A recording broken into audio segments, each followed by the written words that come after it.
So to go back, you mentioned enforcing the laws and things like that. What would you say to people who actively engage in civil disobedience or jury nullification? I think the last hope is that we come up with more people understanding jury nullification. I've did a whole, back when I was in between Congresses, when I was in and then out, and I did a series, and one was on jury nullification. I think that's one of the most important things that we could. That is sort of the last thing that we have. No, I think there's going to be a lot more of it. I encourage it, but in a lot of ways I'm chicken. I probably choose to run for Congress before I choose to take on the IRS. Yeah. So, but that's my personal choice. But people, when they come and tell me, I hate court cases. Yeah. People want to join in and fight this, and I mean, look at these poor guys that fought the IRS. They're 100% right, and 100% of the time they go to jail. Right. I'm not going to do anybody any good if I'm in jail. Yeah. But if people want to do it, and they do it for education reasons, I really do. I look to people for guidance like Gandhi and even Martin Luther King, because they were willing to practice civil disobedience, but they knew what the consequences were, and they did go to get jail, and they got beat up, and all these things. Yeah. So peaceful disobedience is fine, but I think a lot more is coming. Yeah. And matter of fact, there's a lot more talk of secession and states' rights and getting the feds out of our lives, and I think that's all good, but I don't think it's going to be like 1861. But I think there's going to be secession, because in a way the dollar crisis, which I predict will eventually come, will be a blessing, because the feds can't deliver anything. They can't deliver much now. Who trusts the federal government anymore? Exactly. And you guys are young, and of course you're not inclined to care about Social Security, but even if you were, you wouldn't believe it's going to be there anyway. That's how we convert a lot of young people, because they know they've been being lied to. Right. So when the government fails and they can't provide anything, why send them anything? Right. They just live off us, which they have been doing, but the country's been so wealthy that we didn't worry about it. But right now, people are starting to realize that the wealth was, in the last 2 or 3 decades, has been fictitious. Right. It's been based on inflation and borrowing, so conditions are changing a whole lot, and I think that we who believe in liberty have to take advantage of it.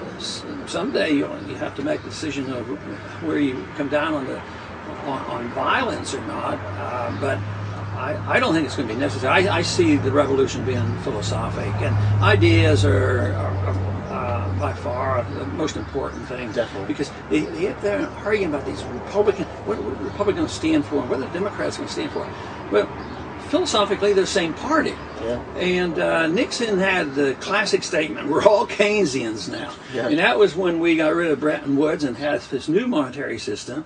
So there's absolutely no difference when it comes to foreign policy, monetary policy, domestic policy, and it's all the same. So people say, well, are you going to work with this new revolution in the Republican Party? I said, sure, but if it's worth anything, it's going to transform the Democratic Party.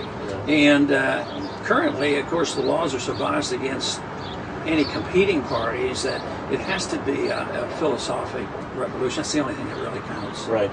Yeah. Ideas have consequences, and we're trying to get out there and change minds one at a time, just like I think you are as well. You detail the harms from like the federal government and coercion and all this stuff, using force, and you emphasize individual responsibility and freedom. So, and I know you stand for the Constitution, but what do you say to people who advocate for self-government rather than a return to the Constitution? Just like great, I'm fine, I think that's really what my goal is. Isn't it interesting that if you have a government, they will want us all to be socialistic and use us, but they will never allow an enclave go and become libertarian and just accept nothing, receive nothing, accept no obligations. But if we had a libertarian society, we'd have no qualms. I mean, if a group of people want to go over and run things socialistic, like you've had some of these in our early history. I mean, they literally lived as socialist enclaves, and as long as they didn't have to live off us. I mean, even today, the people, the Amish and other like that, they'd like to be left alone, and they should never be required to, be paying Social Security or income tax, but so libertarianism is much more tolerant than socialism. Socialism has to live on those who produce, and that's why they have to use coercion. That's right. So you've been around a lot of people and you've read a lot. What advice do you have for us, the Motorhome Diaries guys, or like other freedom activists around the country that, they want to make a change? Some people are sitting on the couch and feel like they can't do too much, they're just one person. But what advice do you have for us? I think the most important thing is to understand the philosophy and the issues, and once again talking about compassion. If we come out lacking compassion, you'll not win any hearts and minds.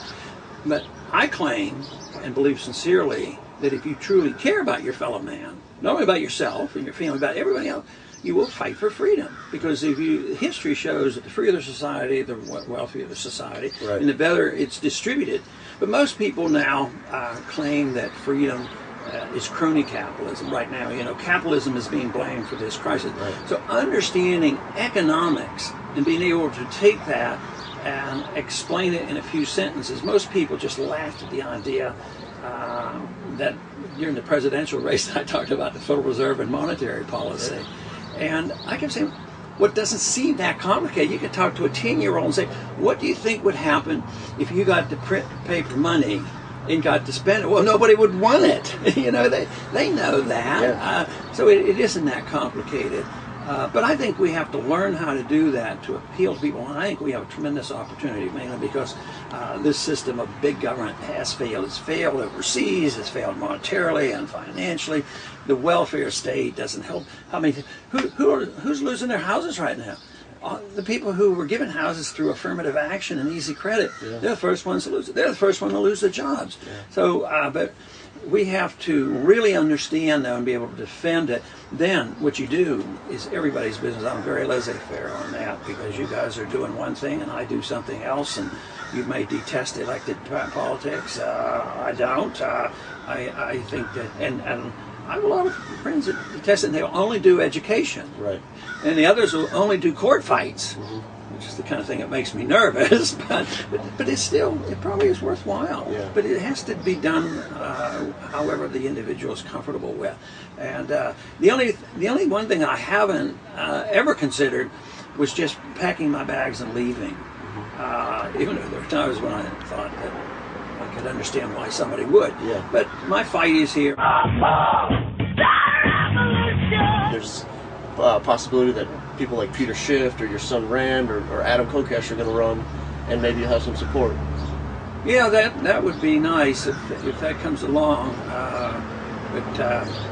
If we had 10 more people in Washington, it would make a little bit of difference, but that's not the whole thing. You need a prevailing attitude in the country that has to be changed. We have to. When they ask me on television, who is responsible for this mess, and they want me to say George Bush or Obama's responsible, I say, no, Keynes. It's stupid economic ideas. Well, Dr. Paul, I thank you for your time so much, and keep fighting the good fight, and we hope we can advance the freedom movement in some capacity. Great to be with you.